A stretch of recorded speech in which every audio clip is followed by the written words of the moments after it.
মেয়েদের জীবন বড়ই অদ্ভুত। মেনে নিতে নিতে আর মানিয়ে চলতে চলতেই জীবন শেষ। লোকে বলে মেয়েদের কোনো বাড়িই হয় না। সত্যি বলতে মেয়েদের ছাড়া কোনো বাড়িই সম্পূর্ণ হয় না।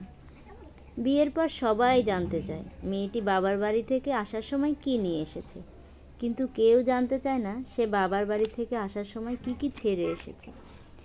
বাবার বাড়িতে যে মেয়েটি মায়ের অল্প কথায় অভিমান করে বসে থাকে, শ্বশুর বাড়িতে সেই মেয়েটি অনেকের অনেক কথা চুপ করে মুখ বুজে সহ্য করে নেয়। মেয়ে হয়ে জন্ম নেওয়া যতটা সহজ, মেয়ে হয়ে জীবন কাটানো ততটা সহজ নয়। মেয়েরা চাইলেই নিজের সব স্বপ্ন পূরণ করতে পারে না।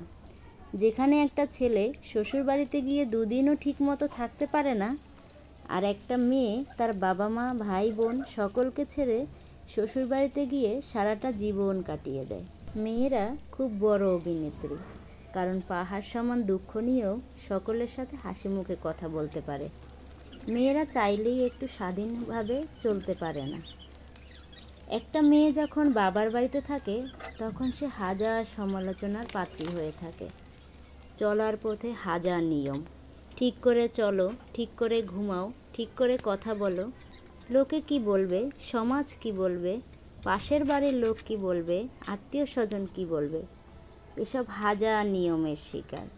এসব মেনে নিতে নিতেই তার বাবার বাড়ির জীবনটা পার হয়ে যায়। বিয়ের পরে মেয়ের জামাই যখন মেয়ের কথা শোনে তখন মায়ের গর্বে বুক ফেটে যায়। লোকের সাথে বড়াই করে বলে, আমার মেয়ের জামাই তো কত ভালো, আমার মেয়ের সব কথা শোনে। আর ছেলে যখন বউয়ের কথা শোনে তখন শুনতে হয়, ছেলে তো আমার বউয়ের গোলাম। মেয়ে থেকে বউ হয়ে গেলে কথার ধরনটাও পাল্টে যায়।